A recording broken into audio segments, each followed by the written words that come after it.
it's a, you say, joining the story in progress.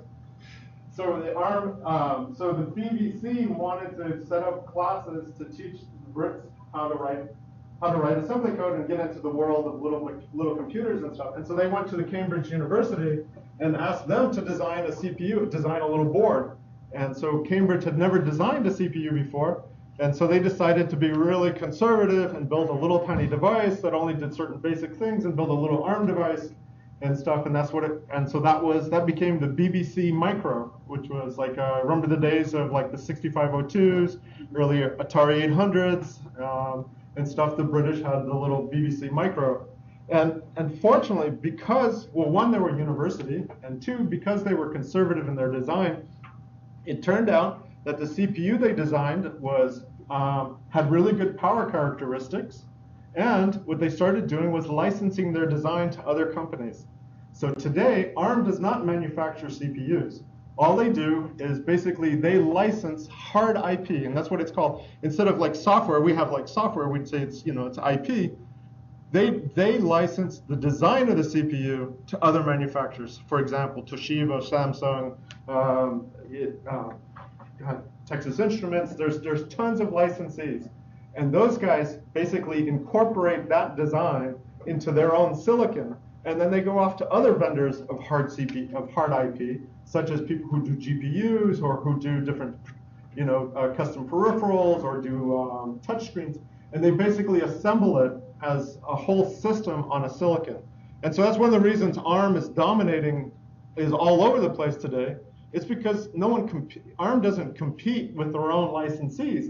They don't. They just simply produce, basically what they sell is a huge notebook of CDs that basically you take to your fab and start making CPUs. How do I advance? Just push left arrow, or right arrow key, sorry. So this is the tool chain. So basically the Eclipse IDE for C++, you add this Xylem is basically an add-in for embedded projects. It basically adds a couple of features, because when you first need to, like, after you do a build, you want to push your image down onto the board, and so it gives you a place to put in a little script that tells the debugger what to tell the JTAG to move your bits into the right location on memory. And then you need a tool chain. So since there's so many, the GCC compiler supports probably 24, 25, maybe 50 different types of CPUs. And so what you need is a build with all the right magic flags for your particular CPU, and that's called a tool chain. So it's basically all the tools, the linker, the debugger, the compiler, everything that you need for your flavor of CPU. And so this Yergato happens to be one that we've always used. They basically do new builds and it works. And so then you install their tools and then you can do ARM development. OpenODC is a project from Germany, and it does it's the JTAG interface. You need the little dongle and then the board. The boards are from a Bulgarian company called Olamex, and what they do is they make reference design boards. And so basically these are reference designs from NXP, and they have all kinds of other flavors of CPUs that you can pick from. So the general setup, this is what I was talking about. So basically the board hooks to the JTAG, to the USB driver, to the OpenODC interface, to the debugger, to the Eclipse. And then you can use just a plain Jane terminal window. And if you have a serial port on your device, which usually you want a computer that has a serial port, because that's like the easiest interface to get stuff out, to tell that your machine is running, is to just simply do printfs, because basically all you do is just write a byte to the right register and it shows up on the screen. And so this is kind of a quick overview. ARM is a RISC machine. RISC means that basically, so Intel is like a complex instruction. It has massive instructions that do all kinds of complicated things, take many cycles to run. RISC is sort of the other end of the spectrum, where the idea is you try to get so that one instruction runs every clock cycle. And your instructions are very plain Jane. The biggest thing that it has is that there's no operations on memory directly. You either read from memory or you write to memory, but everything else is between registers. So if you want to add two values in memory, you have to load them into the registers, add them, and then write them back out to the register. On Intel chips, you can just simply say add this memory location to that memory location because it has a complex set. So the idea, the main thing is that it reduces the complexity of the CPU considerably. And there is some theory that if your compiler is smart, then you can run at pretty good speeds with a simple instruction set. And so then it's hard IP. We talked about that earlier. And then basically the industries, the dream of an embedded, like when your phone, the dream of the guys who build these is that if you open the top, there's only one chip in the back. Because having multiple chips and multiple connectors basically increases their cost, and they're all points of failure. Every time you have a solder joint, it's a place the device can fail. And so the idea is that you have just one processor, and you connect everything to it, and you guarantee. And that's what they're driving to. The biggest challenge right now is that some of the analog circuits that are required for radio and stuff like that aren't very CPU friendly, aren't friendly to the same manufacturing techniques that they use for the CPUs. So those tend to be off the CPU. This is like a blow up of the inside. So you can see that inside it. So this is the ARM core, but then it has all these other peripherals that have been built into the same. These are all inside the processor. And so what these boards do is expose all these different ports to the outside, so you're accessible to all of these. So this is very common, and some of them can be quite complex. Texas Instruments has some pretty sophisticated ones and stuff. So the instruction set is load store. So you basically everything is done in registers. It has a pipeline so that basically it's the program counter. Part of the CPU is always ahead of the part that's actually running the instructions. So the idea is that you start executing instructions while you're already starting to go fetch the next instructions and decode the instructions. So you go all these steps. The reason I mention this is that it does show up in programming it that you have to deal with the effects of the pipeline, which is that sometimes your program counter is ahead of where you think you should be. All the instructions have basically, one of the things about assembly programming is that there isn't anything such as pointers or anything like that. There's simply values and registers and how you interpret them. And then some of the instructions allow you to interpret them as numeric values. Other instructions allow you to interpret them as pointers or indexes and stuff. And so there's a lot of little instructions that say, oh, I want to dereference the value in this register. And that's what a pointer is and stuff. But you treat the value inside it as just a number. ARM is very unique that almost all the instructions can be conditional. So any instruction you run can simply say, oh, if the previous instruction was negative, then I will do my instruction. Or if the previous instruction, the results of the previous instruction was positive, I will execute. So you can write, basically every instruction can be an if-then. If some condition is true, then I'll execute, which is very unique in the CPU world. Most CPUs, you basically execute an instruction, then the next instruction you test. And if the test is positive, you go one way, and if the test is negative, you go the other. With ARM, you can simply say, well, I will test. If the test is positive, I'll add. If the test is negative, I'll subtract.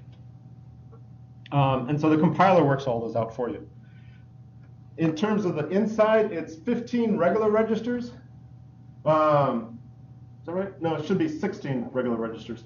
And one status register. So every time you execute an instruction, it basically has the ability of changing the status flags. The status flags are was there an overflow? Was it negative? Was it were they equal? You know.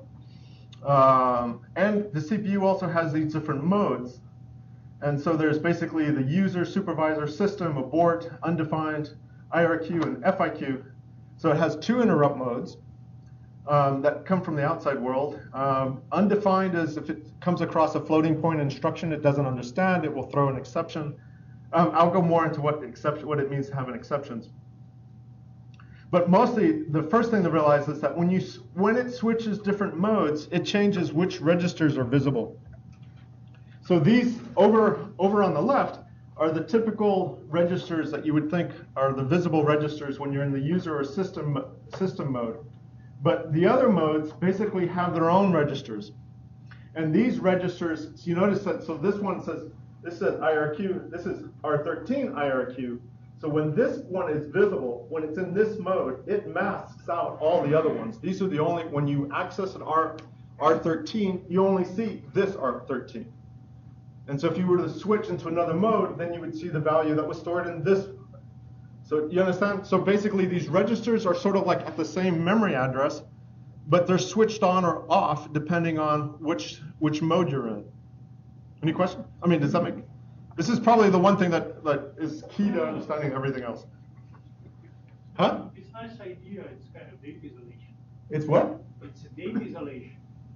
Gate isolate, yeah. Data isolation. Yeah, yeah. And what it enables you to do is that these registers have these particular registers have special purposes. And so you can switch into a mode, store some data, and then switch into another mode. For example, R13 is used as a stack pointer. So when I initialize the CPU, I can give each mode its own stack by storing a different address into those. And so then when I switch into that mode, then the R13 of the mode I'm in will have the right stack. And so then that's what I'm doing. And so basically these are for handling exceptions. So usually you run on those, and the moment there's an exception, now you have a couple little extra CPU, a couple of registers that you can use for your code. By the way, is it Harvard architecture? Huh? Is it Harvard architecture? Yeah, yeah, this is the way the CPU is built. No. It's another thing. Is it Harvard or von Neumann architecture? The data or the memory for the data and the memory for the code, is it the same memory or it's two different? It's the same memory, same memory. So, yeah, yeah. And actually, because of certain branch instructions can only go so far, there's actually literal pools. So you'll have code, some data, code, block of data, code.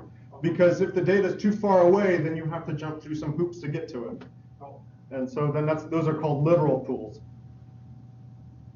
Sounds awfully similar to 6502 that. Yes, it is. It is very similar to 6502. And that was my first CPU I used.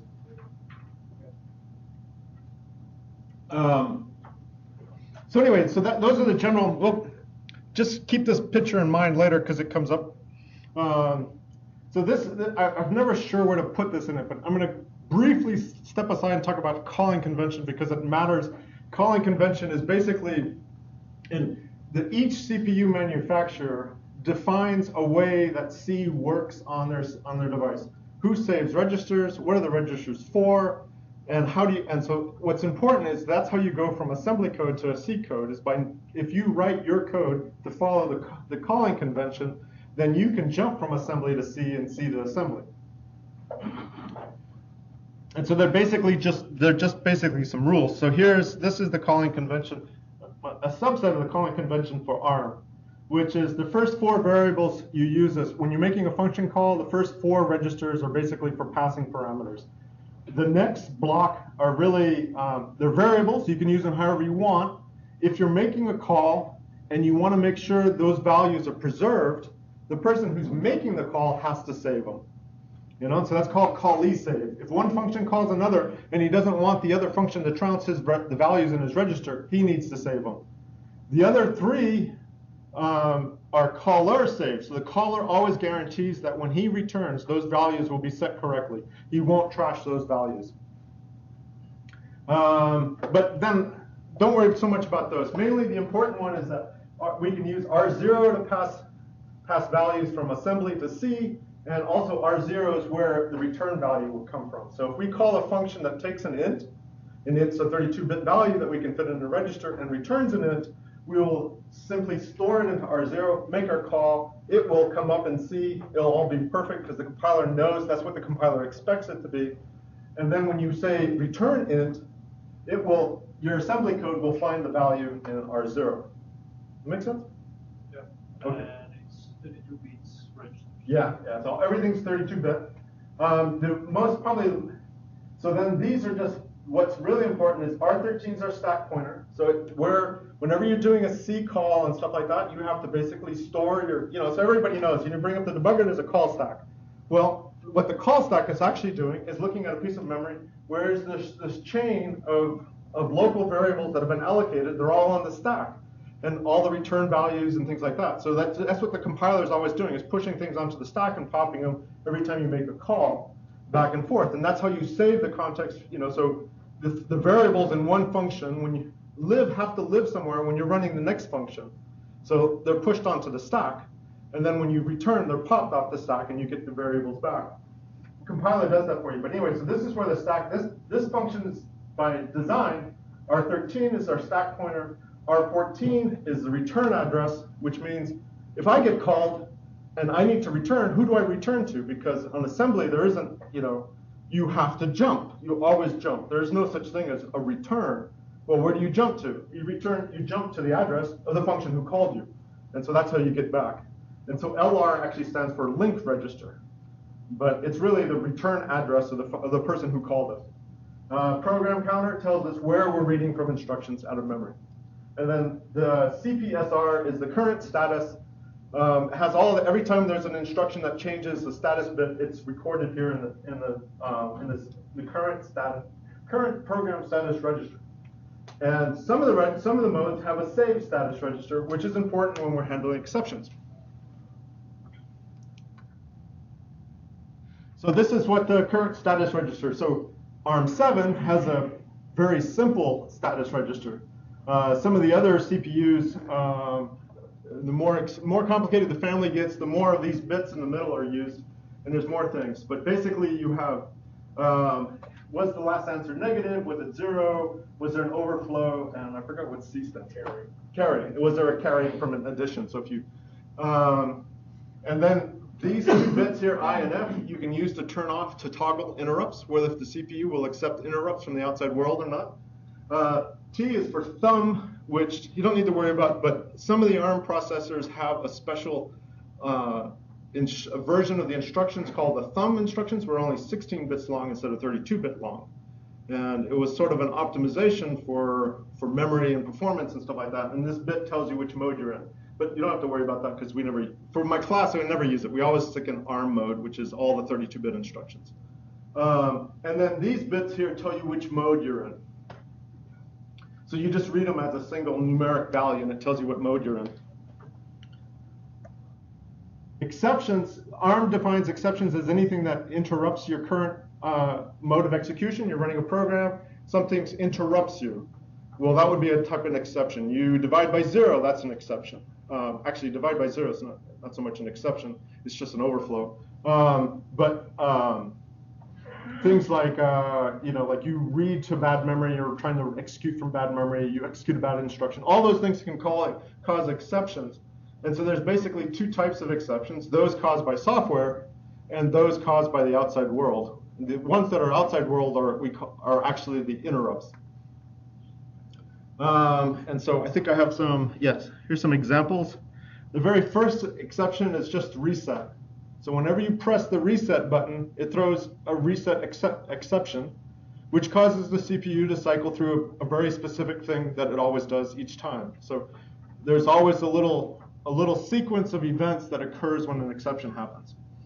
Other interrupts could be like if you configured the VIC. I'll go into the VIC is actually a piece of hardware where all the interrupts come through. But I could configure the VIC to set a timer, and so every time the timer fires, I'm getting an exception. FIQ is fast interrupts, which are usually used for things like DMA and stuff like that when I want to move a whole lot of memory really quickly. But otherwise than that, they're just interrupts. For software, you can do you can create exceptions in software. So actually, this is a bug. So this 0, there's actually memory at 0. So this actually won't cause an exception. But this address here, I know there's no memory at this address, and this will cause an exception. So this, I should have this value here. But the idea is the same, that if you try to read or write to memory that doesn't exist, you get a memory abort. That's called a data abort. If you try to execute an instruction from a piece of memory that doesn't exist, for example, your program jumps to some bogus address and tries to execute, you'll get what's called a prefetch abort. And then there's a SWI, which is basically you can set up a little function and pick your own code. This is often used for system calls, where I can deliberately switch from like a low privilege mode to high privilege mode by calling a SWI instruction.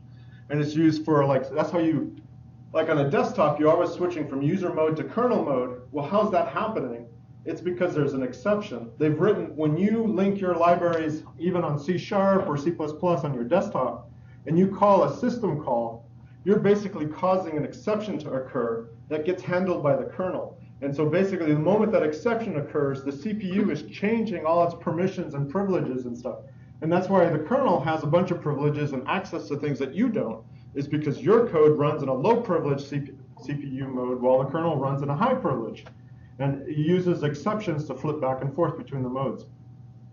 Undefined is if you try to run some instruction it's never seen before, it will throw an exception. And this is often used for floating point emulation. So you might have a floating point some machines might have a floating point coprocessor that have special floating point assembly instructions, but your board doesn't. So instead, you would get an exception if you ran their code. And if the code you're running is clever enough, then it could decide to do something useful with that exception instead of just choking on it. Huh? Yeah, exactly. So exceptions, we talked about the different sources they come from. Those exceptions produce exception type. Right there, they're all listed in order of priority. So if the CPU has if these events occur exactly the same time, the CPU will handle them in order of priority. And then they switch into, those exception types are mapped to certain modes, and those modes will tell you which registers are visible to you when you're in that mode. And probably the one thing to notice is that there's no exceptions that bring you into system or user mode. You actually have to deliberately switch into them. So this is what happens when there's an exception. So basically the previous mode is running. These are all the registers that are visible. As soon as the exception occurs, these two registers become visible and masking out these two registers. So in other words, these become hidden. And so when you refer to the stack pointer, you're seeing this stack pointer, not this stack pointer. And what the CPU does is right as it's bringing these, making them visible, it copies the program counter into this one so that you know, and this is, so you know where it was it executing code when it got interrupted. This will be the address of the program counter at the moment the interrupt occurred. And so that's how you can tell where the interrupt happened and who's in somebody else's code. You just say that there's a defense that the program counter can be ahead of the actual execution? Yes. And so the program counter, depending on the mode, can either be 4 bytes ahead or 8 bytes ahead. And so you just have to write it in your code to either subtract 4 bytes or 8 bytes, depending on what it is you want to accomplish. How do you know what that is? How do you know that? Because of the mode. The mode is always 4 bytes or 8 bytes. Yeah, exactly. Does it mean that I do not have access to the stack pointer for another mode? Exactly.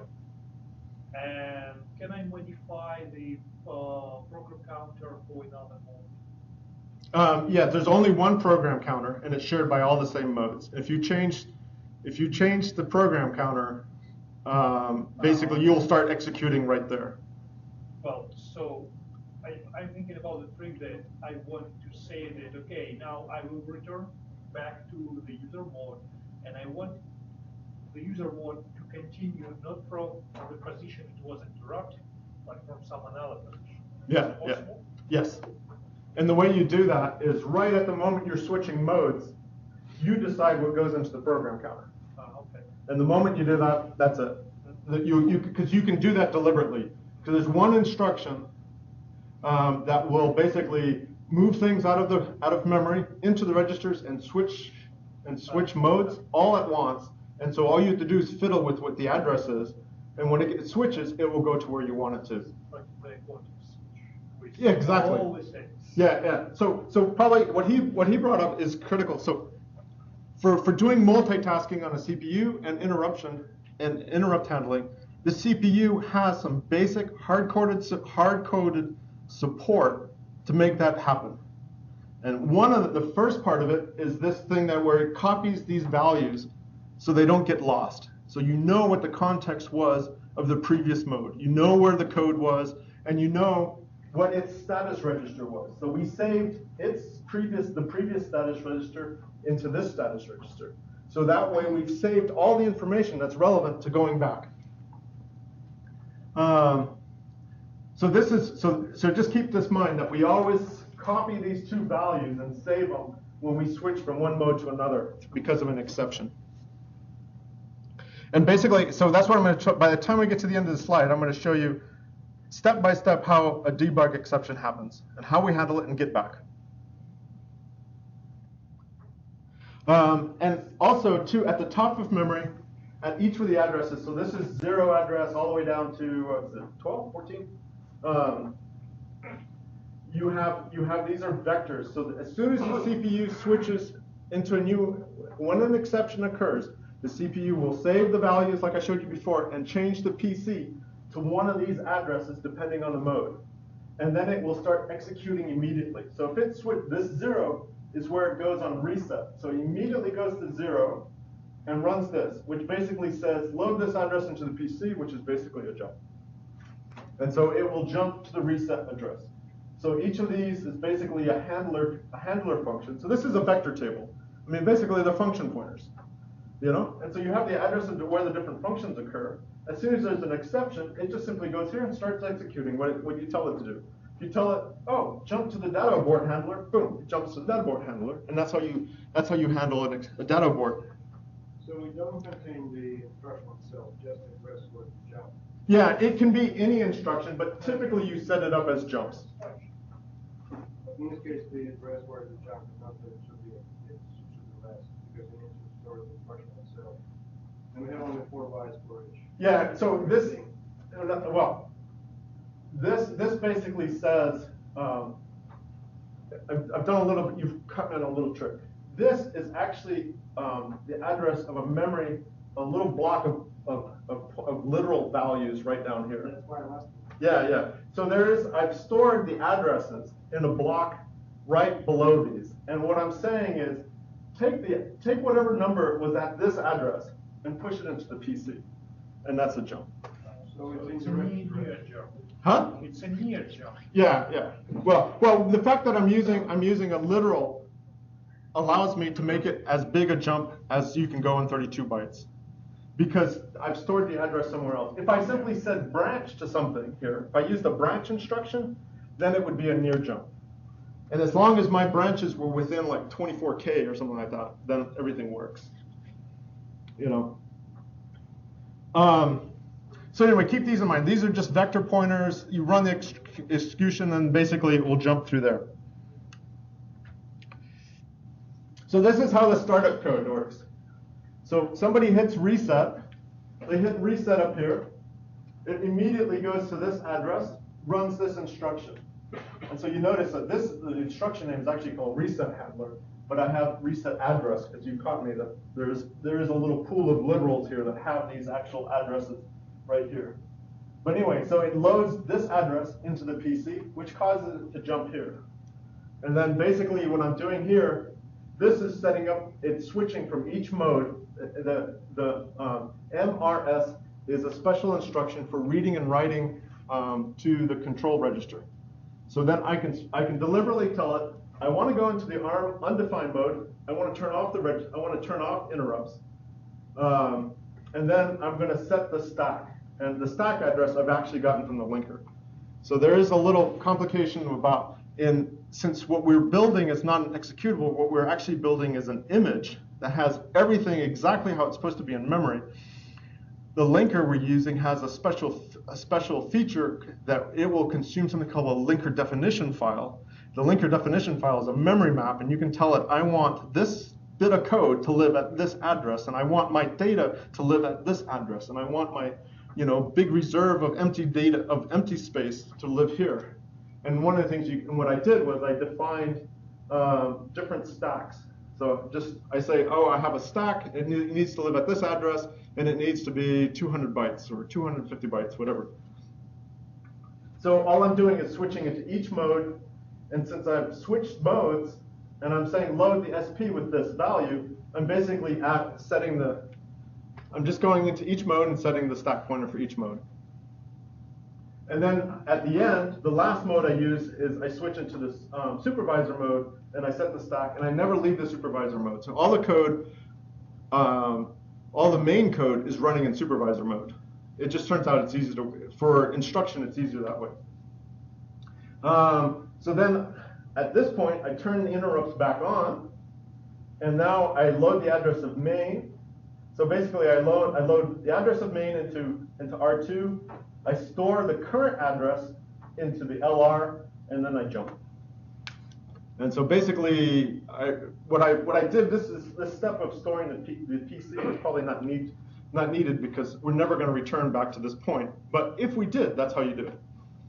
And so then at this point, when I do this move this branch to R2, basically now I'm in C code and I'm running code. Yep. So the order is destination source. Yeah, think of it as an equal. So, you know, you can say this, R2 equals main. Yeah, it's Yeah. different like the 68,000 stuff is typically source destination. Yeah, I should have mentioned that. But anyway, every one of these, you know, every time you switching CPUs is like, but so you mostly stick into one. I find ARM code very easy to read. I found x86 code very hard to read. ARM code's easy, and probably it's because it's just very similar to 6502, which I learned years ago. But anyway, this is the entire reset handler. So this actually, every time we power up the board or press reset, this is what happens, right? But if we're in the middle of running code and we get interrupted, we need to do it slightly different. Now we need to save the context before we can jump into the handler. And if we don't save the context correctly, when we return, we'll basically either have we'll return to the wrong address, or we'll screwed up the stack pointer, or we'll screwed up the control register. So basically, the idea, in order to return to code, you need to make sure that all the registers, including the control register, are exactly the same as they were right when the interrupt occurred.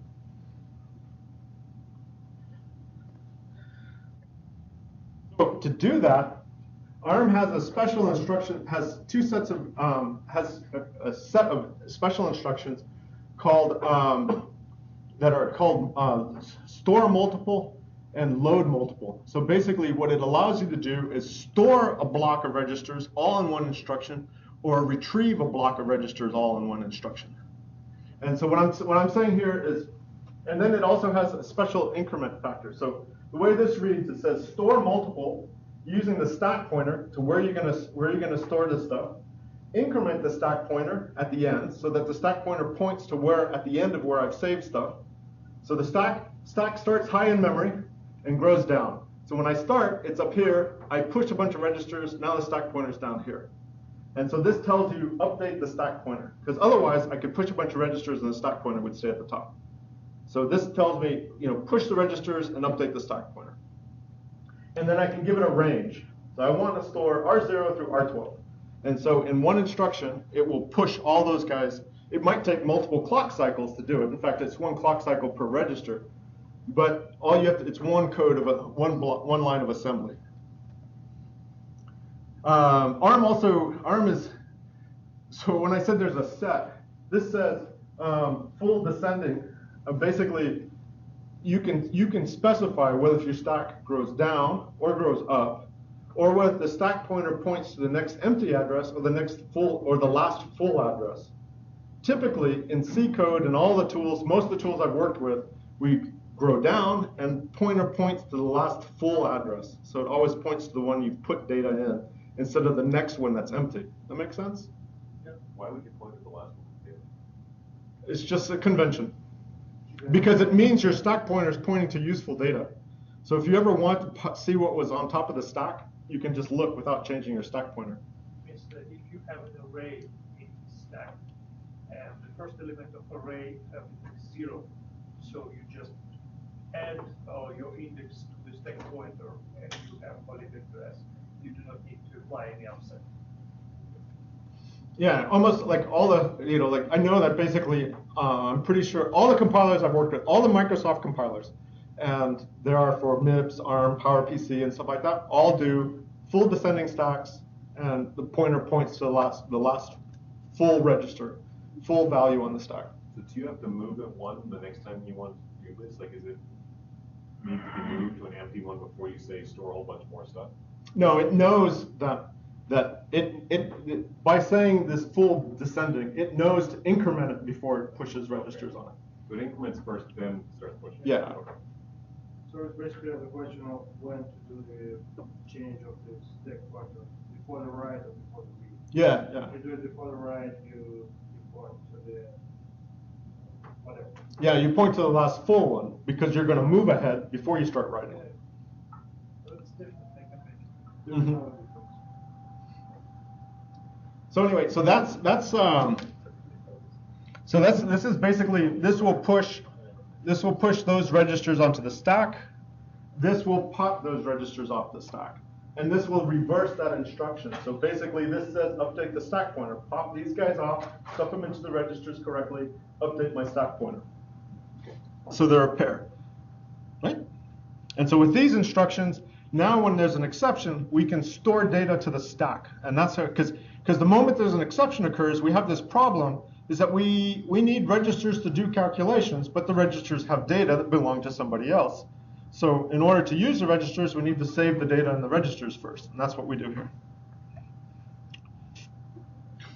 And so they're used as a pair. And then, since what we really want to do, and here, so then we can do a trick too. So I can say, this is how we use the PC and jump back. So since it saved the return address of the instruction I want to go to in the LR register, I say I'm gonna push 0 through 12 plus LR onto the stack. But when I pop 0 through 12 to PC, so that means this address immediately goes into the PC, and so now I'm immediately back to where I was. Plus, you can correct the address, write a mistake before the restore. Yep. And usually what we do is correct the address before we call this instruction. And so then the one more trick, this little caret is significant. It's a compiler directive that says this instruction will also copy the saved status register back into the real status register.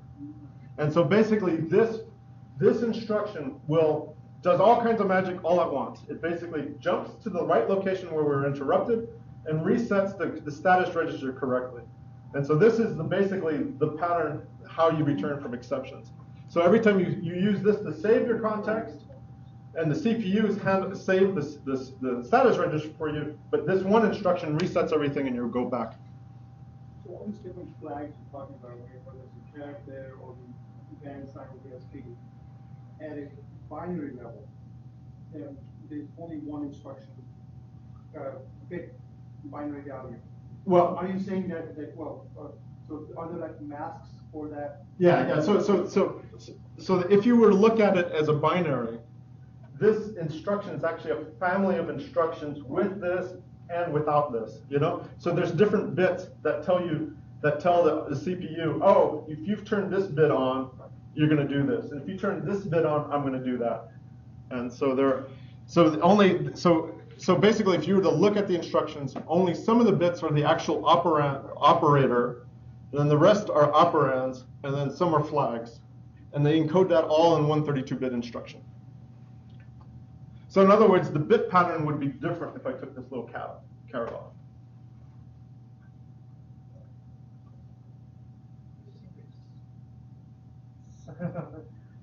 So good because it's very easy. But if somebody missed the caret, it's very hard to look through and immediately figure out that, oh, there's something missed. Yeah. So there's a lot of that in assembly. That's why we don't recommend, you don't want to live in assembly. So I'm almost getting to the end. So now, The thing about this code is to write it once when we design the startup sequence for Wow, we CPU, never and then worked you around don't do anything with it. to make it once.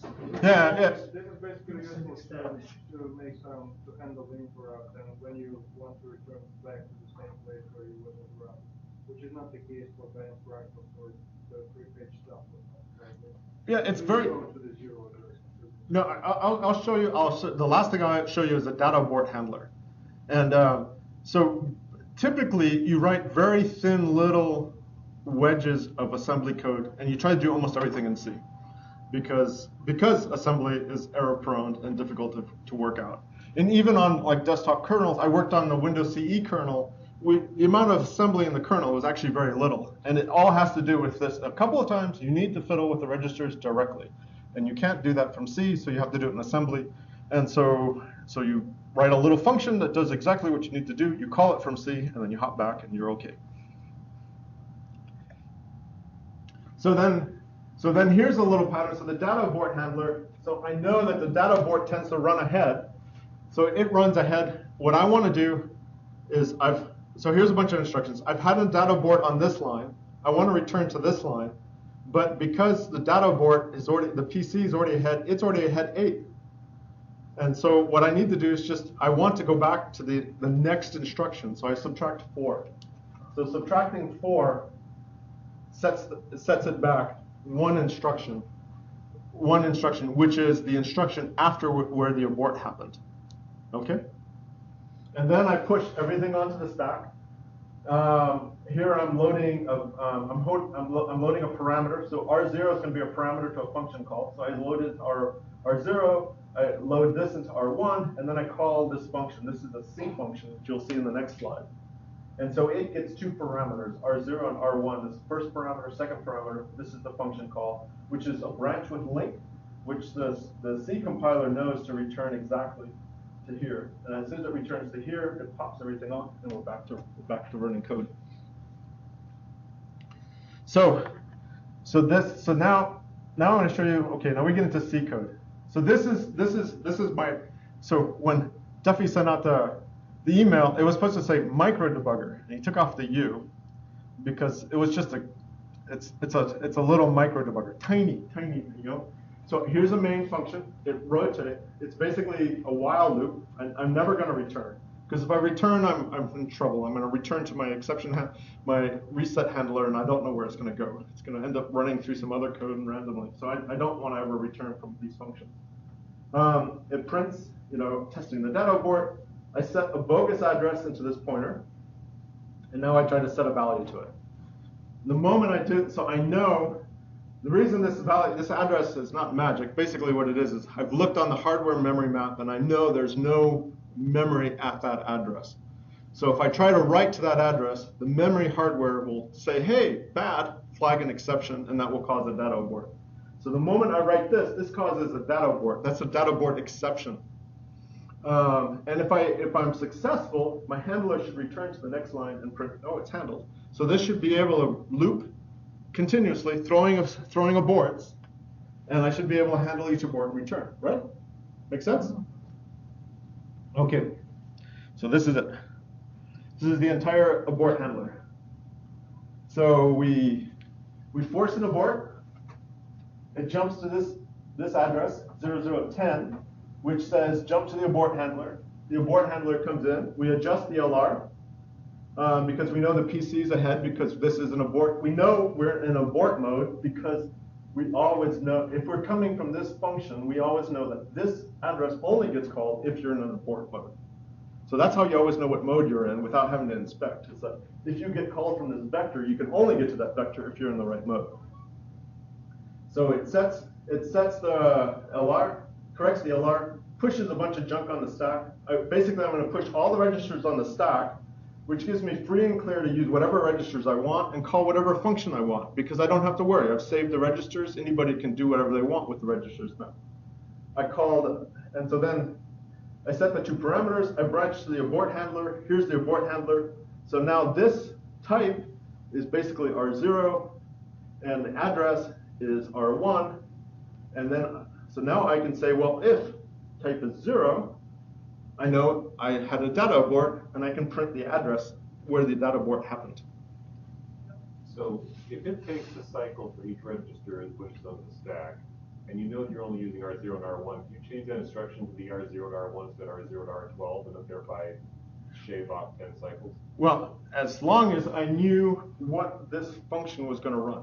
So it's not going to do its own stack pushes to save stuff? It will, if I follow the calling convention exactly, there are some things that it will only save. I would actually probably only have to, there's things that are supposed to be saved by the caller and things that are supposed to be saved by the callee.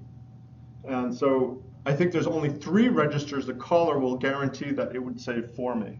So I'm not really saving much. So I can, if you were to get really pedantic and really want to, reduce the number of cycles, then you can do that. But since I'm calling a C function and I have no idea what else that C function is going to do, the safest thing is just to save all the registers. Because this is the interrupt and the most critical part of the system. Yeah. I mean, But see, the thing is, in the interrupt, and then what happens? Well, that can happen. But see, I forgot to mention. So as soon as an exception happens, interrupts are turned off. Okay. So I'm not going to get interrupted, and that's because you can if you can set it up so that you can handle. It's called nested interrupts, and then but you have to save all your context before you turn on the interrupts again, because the moment some of the registers you're gonna clobber your own data the moment you turn interrupts again, and if you get another interrupt. So you need to save that data, and so for that you have to save the full context. Because you notice I never saved the context. Not the context. The condition code register. I haven't pushed it onto the stack. It's just sitting in that saved register. And if I get another interrupt, it's going to be overwritten by the new interrupt. So I haven't saved the full context. I've only saved these 12 registers. Well, 13. Anyway, so now I call this function. Since I passed in the address, there's actually a little bug. This is the address of the next instruction. It should be another -4 would be the address of the right instruction of where exactly the interrupt happened. But anyway, so then I can return, because this branch L has basically set that link register properly for this code. The C code, when it returns, will simply take that LR and branch back, which will take it here and then run. And then once we pop this, now we go back to where we're going. See? So that's the entire data abort handler. Any questions so far? And you can map external data bus or external hardware through these exception handlers. Yeah, and so basically like have it virtually mapped to non-existing addresses. Yes, so basically what I do is for other exceptions, for interrupts, hardware interrupts, I have an IRQ handler. And he will basically, IRQ is a little more complicated because the hardware will map actually 32 external interrupts to just one exception. So I have to go and talk to the hardware and say, well, who interrupted you? And the interrupt will say, oh, this guy interrupted you. Then I know what to do. And so there's actually there's another piece of hardware called the vector interrupt control where I can set even more function pointers. And so I can set a function pointer per hardware source. That's in the next deck, unfortunately. But anyway, we can get more into that. So mainly, this is the same pattern this is the basic pattern for handling exceptions and getting back. And from this, we can build on this to make exception handlers. To do a kernel. So here's some observations. We're running in supervisor mode. The exception handler it causes us to be in abort mode with interrupts off. And then basically, we're only saving a partial context because we're not saving these two values, SPSR or the CPSR. And so we need to save this CPSR if we want to save a full context and come back at a random time in the future. It works because we never leave the abort mode. If we ever left the abort mode, we'd need to save the full context. To switch back and forth between two tasks that are both in supervisor mode, we need to save everything. So that way, when we come back to a task many cycles later, we still have its condition code correctly that we can restore. And then all we really need to do, once we've pushed all the data onto the stack, the only thing we really need to do is that stack pointer at that moment now points to the context of the interrupted guy. That stack pointer is really all we need to save for later. So if we save that stack pointer sometime in the future when we want to rerun that task, then all we have to do is retrieve that stack pointer and it tells us where the rest of the data is, and we pop that data, and now we're back and running again. So saving full context. So basically, one of the problems about saving the full context is that there is no instruction that immediately goes from CPSR to memory. So we can't push the saved conditional value directly to memory. We have to use a register. If we're going to use a register, we need some spare registers to use, so we need to do some juggling. And so the next deck I can show you, there's a little bit of juggling that needs to happen in order to be able to push to save the full context to the stack. So we went over ARM registers, modes, calling standards, exception types, mode switching, vector tables, context storing, return addresses, and data abort example. And the next deck is about setting up stacks for each task. Well, we define what a task is, how to set up tasks for them, tracking the pointers, priming the stack with initial context, saving a full context, saving the stack pointer, switching tasks by switching stack pointers, retrieve the full context for the next task, and use a timer to drive our interrupts. So basically, we can set up the timer, and every time the timer ticks, it will get an interrupt exception. The interrupt exception will switch tasks, and then when it comes back, the next task will be running. So then we can bounce back and forth between two tasks, and that's the basics of task switching, for multitasking. To be continued in part 2. And like I said, again, this was all from through Washington Continuing Education. I taught there for 4 years. This is the class's website. It's no longer mine, but all my material's still there. And so I set up a new website called TinyOS at rockfishnorthwest.com. And slowly, we're going to post this deck up there. Lots of stuff. Thanks. Thank you. Different boards generally go for, like the one with the simpler PFX screen. I think we got you can get them for $80, but there's even considerably cheaper. I mean, nowadays there's some boards that are coming out for $25, but to have one with this screen adds cost.